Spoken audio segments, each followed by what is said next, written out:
What's up guys? So sa mga nagtatanong about sa shinare ko kahapon sa Suzuki Espresso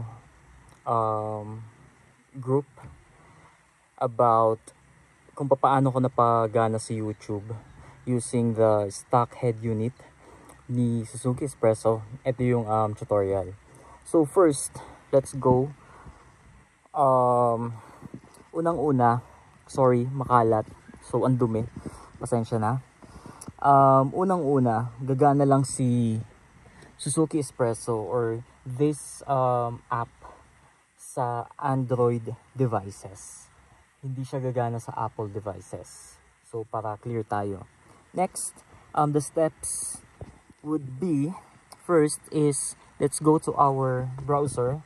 So back lang natin to, or we can simply close this first. Close natin lahat. Okay, so sa browser natin, add tayo. Let's type 1AAAD.apk.com. So ayan yung website where we can get the application. So again, it's AAADapk.com.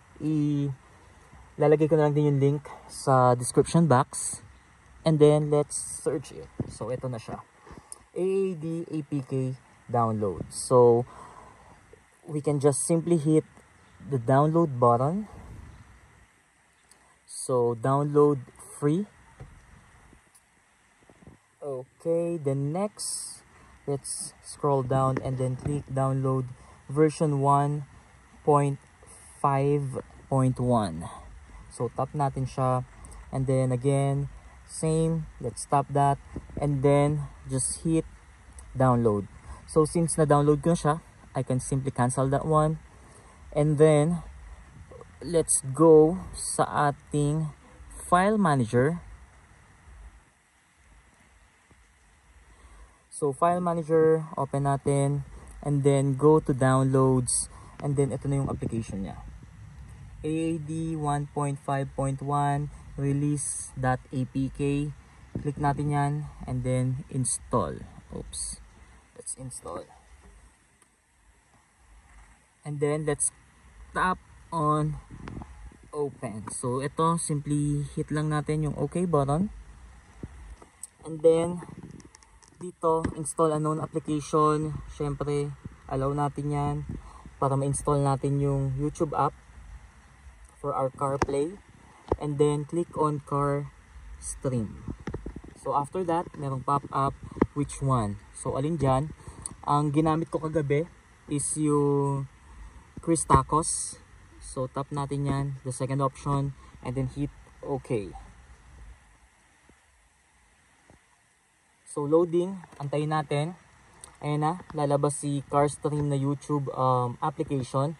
So do you want to install this application? Of course, kasi ito naman yung purpose kung bakit ako gumawa ng video. At ito yung purpose kung bakit niya ako pinapanood ngayon. So meron siyang pop-up. This app was built for an older version of Android and doesn't include the latest privacy protection. So itap lang natin yung more details. So installing this app may put your device at risk. So learn more about Play Protect.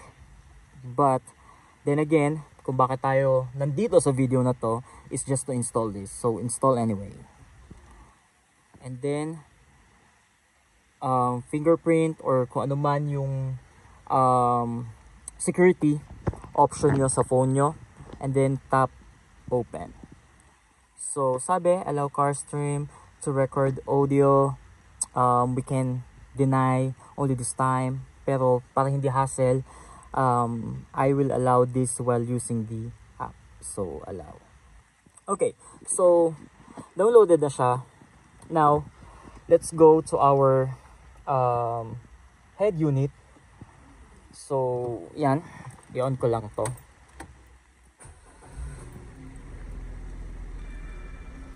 And then i-direct connect natin si device natin using USB-A to Type-C port.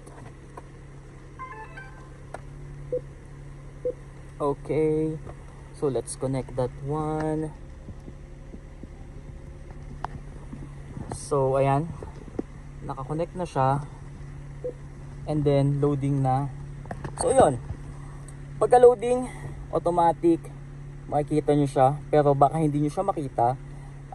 Tap nyo lang tong home or itong button na to, and then the application button. So ayan, andito na siya, CarStream. So tap natin siya, ayan na siya, and then let's try to search some videos. Ano bang video? For example, meron kayong mga baby. So again, it's Miss Rachel. Syempre pag babies, alam nyo na. Ayan, kunwari yung mga baby nyo, bagot na sa biyahe, gustong manood at maglibang.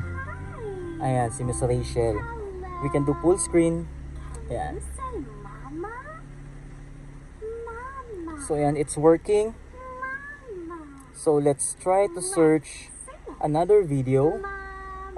Let's try Floji. Okay. So ayan.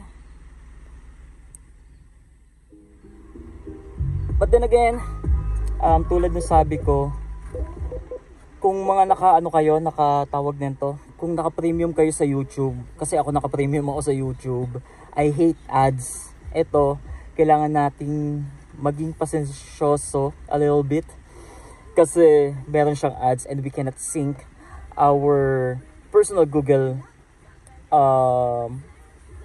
account dito sa app na to. So, ayan, antay tayo ng konti sa ads, and then after this, of course, and wala ding skip button, so we cannot skip the application. Maybe ito yung reason, or dito kumikita itong app na to.